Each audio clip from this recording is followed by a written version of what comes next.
especially me. I just got you saying especially me. With my blind, Yeah. with my blind glasses on. That's good.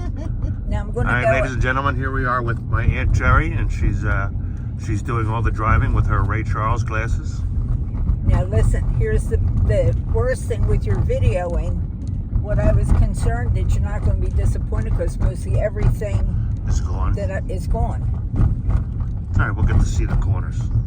You get to see the corners. That's about the best I can And we do. experience you. Oh, that's very nice of you. And it's funny because our lives seem to exist within so many blocks of a certain area, Yeah. you know, that we were familiar with. Why they have this damn stop sign. This all used to be factories here. That's why you see these buildings. And that's the school that away. And you would think there's like all sorts of chemical in the ground, and that they have the kids playing sports right on top of it. Well, the chemicals more down towards the river.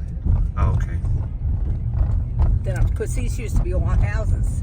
Yeah. There was houses here. And this is one of the famous bars from back when I was a kid. It used to be Dave's. Davy Purse Gloves. Now it's Bayer's. Now this here was an interesting building because here used to be the skating rink when my mom was a young girl. Right. And they all used to skate here. Now, of course, you see, it's a factory. But that had a lot of interesting stories. And we had a fella here. His name was Timo. Actually, Timo's family owned that bar up there. Right. And Timo was a, how would you say, a bookie. Ah. And the interesting part about this time in this town is all the cops would come down here to the river end to place their bets. Right. But then, one day when we were, as I say, he had a house here, we were in the backyard. They pulled a raid. Now, when you went into his back room, it just looked like a regular house. But in the back room was rows and rows of tables. All these guys taking bets. Yeah. So anyhow, they raided that. Arrested him. His son, Davy, was up on the rain spout getting pigeon eggs. And me and Earl were down the bottom. Well, we fell down the damn rain spout, broke his arm. Now, this used to be Funky's Bar here. Right. Still the same building. Back in the day during the war, they had the Hofbrau in there. They had German meetings in there.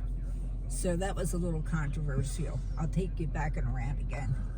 Of course, they're also attached down that way. Now here was the houses. There was 3 houses here. And our house was here on the corner. And it was a big house. 3 stories. Then Aunt Mary's house was next to it and another house. Over here was another house. This was the Taylors lived here. Down where the Swaite building was Gonzalez's, lived there. Over here, the Rosses lived. Cheeseman's had a big house down here on this corner. And on that corner was another big house.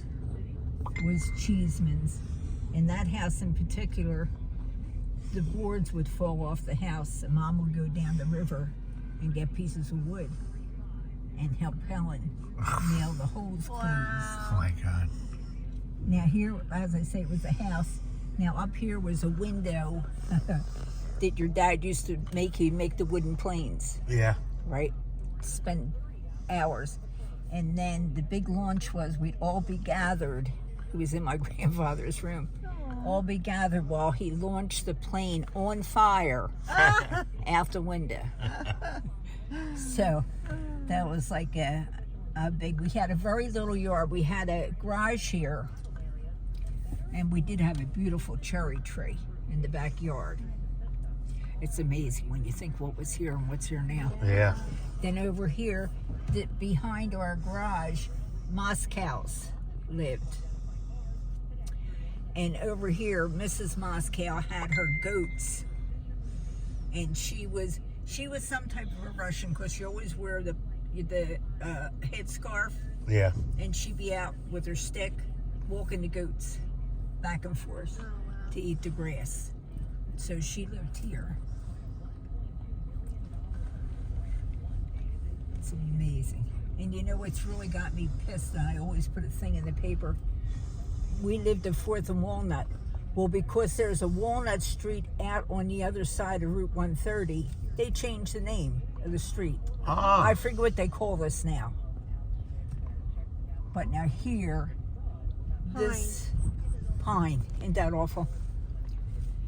This was all big factory here, big factory. And when I used to skip school, kindergarten, I would go down the river. I'll show you that.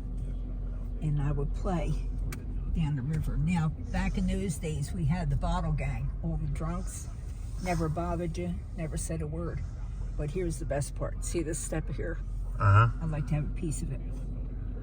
I used to go to the river and collect soda bottles, because 2 blocks up was a store where they would give you a penny for your bottle. Wow. And I would usually buy candy. Anyhow, they had parachutes. It was a little soldier on a paper parachute that you could buy. So I'd buy the parachutes and I would come down here. There was no railings here then. I was determined I was going to parachute off those steps. So that's how little I was, because it was like terrifying that I'm going to jump off these steps with my parachute. Wow. So now let me see which way I'm going to go. Okay, I'm probably going to... So those houses back there, the houses of 3 with Aunt Mary in the middle? Aunt Mary was right next to our house. That was the hotel you were talking about? The one on the corner was called the Walnut Hotel. Walnut Hotel. That's where we were born. But we have to research that. Yeah. Well, they got to help Nerve Holcomb parking his buses down here when he's got 2 big parking lots. Okay, so now